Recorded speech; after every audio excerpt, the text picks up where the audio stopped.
অনেক আগের কথা। এই পৃথিবীতে এক ন্যায়পরায়ণ ও শক্তিশালী বাদশাহ ছিলেন, যার নাম জুলকারনাইন আলাইহিসসালাম। আল্লাহ তাকে বিশেষ জ্ঞান, শক্তি ও নেতৃত্ব দিয়েছিলেন। তিনি দুনিয়ার এক প্রান্ত থেকে আরেক প্রান্ত পর্যন্ত ভ্রমণ করতেন, মানুষের উপকার করতেন এবং জুলুম দূর করতেন। একদিন জুলকারনাইন আলাইহিসসালাম পৌঁছালেন এমন এক এলাকায় যেখানে পাহাড়ের মাঝখানে বাস করত এক অসহায় জাতি।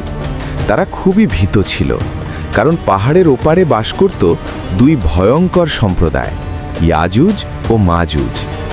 ইয়াজুজ মাজুজ ছিল অত্যন্ত বর্বর।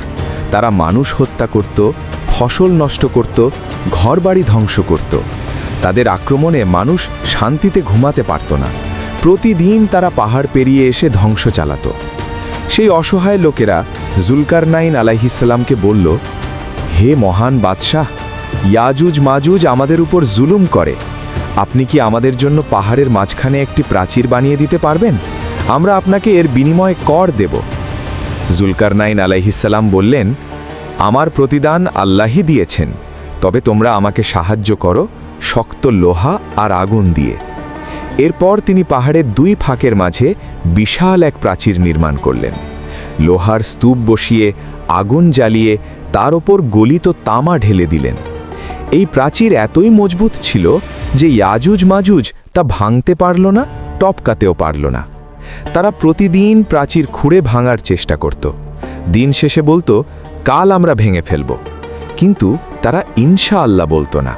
ফলে পরদিন এসে দেখত প্রাচীর আবার আগের মতো শক্ত। এভাবে আল্লাহর হুকুমে ইয়াজুজ মাজুজ আটকে থাকল দীর্ঘ সময়। কিন্তু রাসূলুল্লাহ সাল্লাল্লাহু আলাইহি ওয়াসাল্লাম আমাদের জানিয়েছেন, কিয়ামতের আগে একদিন আল্লাহর ইচ্ছায় তারা বলবে, আগামীকাল আমরা ভাঙব ইনশাআল্লাহ। সেদিন প্রাচীর ভেঙে যাবে। ইয়াজুজ মাজুজ তখন দলে দলে বের হয়ে পড়বে। তাদের সংখ্যা হবে অসংখ্য, যেন পাহাড় থেকে পিঁপড়ের মতো নেমে আসছে। তারা সব কিছু খেয়ে ফেলবে, ফসল, নদীর পানি, পশু, মানুষ, কিছুই বাদ যাবে না। মানুষ দিশেহারা হয়ে পড়বে। তখন ঈসা আলাইহিসসালাম ও মুমিনরা পাহাড়ে আশ্রয় নেবেন এবং আল্লাহর কাছে দোয়া করবেন।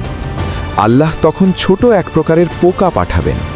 এই পোকা ইয়াজুজ মাজুজের ঘাড়ে আঘাত করবে। এক রাতেই তারা সবাই মারা যাবে, যেন একসাথে নিস্তব্ধ হয়ে গেল এক ভয়ঙ্কর ফিতনা। পৃথিবী আবার শান্ত হবে। এটা হবে আল্লাহর কুদরতের স্পষ্ট নিদর্শন। এই কাহিনী আমাদের শিক্ষা দেয়, শক্তি নয়, সংখ্যা নয়, আল্লাহর হুকুমই শেষ কথা। আল্লাহ আমাদের ঈমান মজবুত করুন এবং কিয়ামতের ফিতনা থেকে হেফাজত করুন। আমিন।